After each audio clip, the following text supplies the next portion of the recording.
Do you think it is better to fail at something worthwhile or to succeed at something meaningless?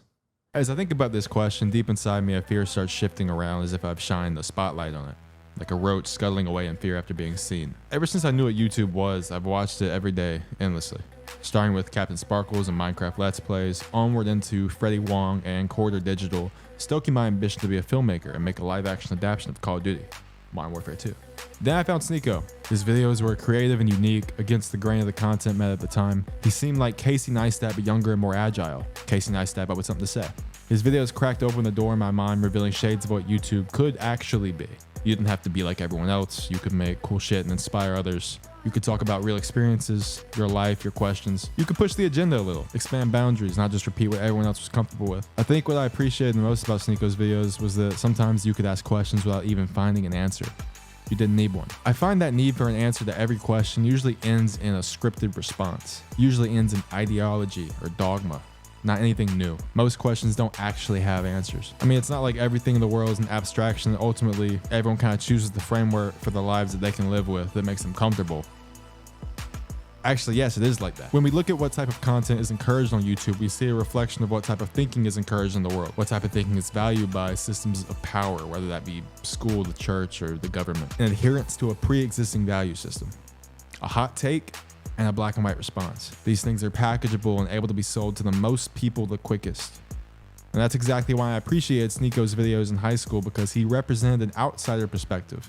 An anti-authority streak that I obviously related to in high school and even currently. A rejection of norms just for the sake of trying something different with your life, because to be honest, we've kind of got the norms covered. Like, it's not going away. Think of how many people you know that are on the same general life track as everyone else around them, as their parents before them. Like, we're good on that. Nothing wrong with it, but I feel more comfortable around the people who want something different.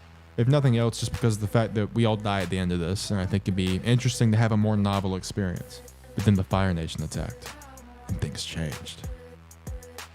I watched as Sneako became something that a younger version of him would have hated. Someone that I hated. Someone black and white. And I'm not just talking about his race.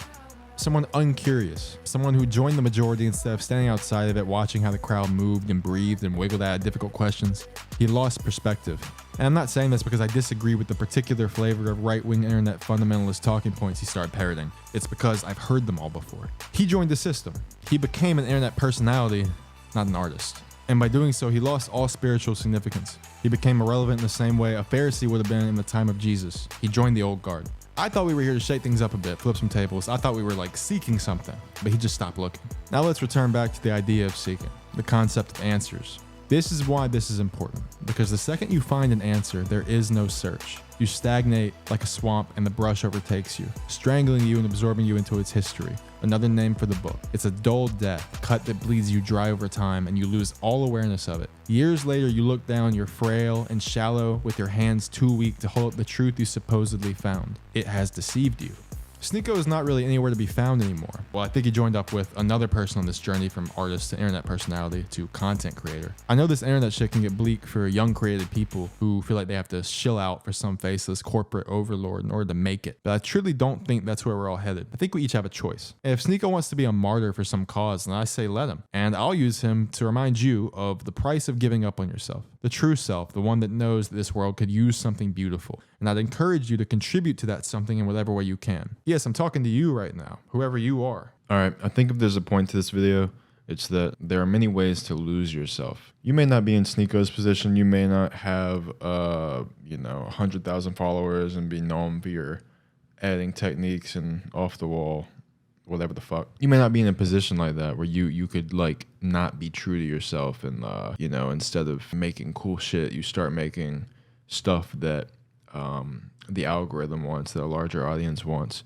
And, you make more money that way. In fact, you're probably not in anywhere close to that position. You're probably in a position like me where you have ideas of things you want to do and you're starting to put them into action and try to make shit, right? But even then, that same problem is there every day. It's universal. It's a daily thing. It's a daily choice you have to make. You have to decide each day, am I going to be me? Am I going to be creative? Am I going to try to bring my thoughts to reality? And the only way to do that is through action. So I guess this is me telling you to get started, right? Even if you haven't been doing shit, even if you have been doing shit, even if you've taken a break, even if you used to do shit and then you're like, oh, I don't even have ideas anymore. Everyone has ideas, bro. Everyone has shit they want to do. Maybe you don't want to make videos. Maybe you just saw this video because you like Sneako. Each day you confirm what you are. Think about that, bro. Each day you confirm what you are. My laundry's done. So I say get started, even if it's not perfect. I had an idea for this video to like go in and like start doing the scribble thing that Sneako does, where I'm like writing text over the video. And that would have just extended this video's process for like another week. You have to make shit. You have to put it out. I have infinite ideas. I will always keep working on something and just never put it out. That doesn't help anyone. Doesn't help me. Doesn't bring anything to the world.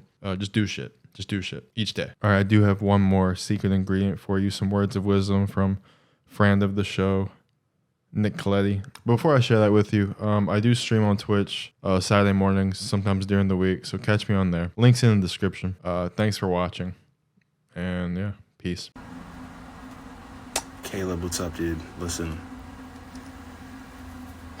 being a creative comes with a lot of responsibility and it comes with a lot of baggage. Everyone likes to think you could just be creative and just make things and that's it, but it rarely, I don't know if there's anyone who's ever been able to do that. There's always self-doubt, there's always obstacles, there's always writer's block, there's always, identity crisis, but that's all part of it. It comes with the territory, and the fact that you get to create, that's just what you need to focus on. And the ego tends to get things tends to muddy the waters. So I think what we should focus on is just creating and being unbiased about our creations and not comparing them. As hard as that is, but you got this. Amen.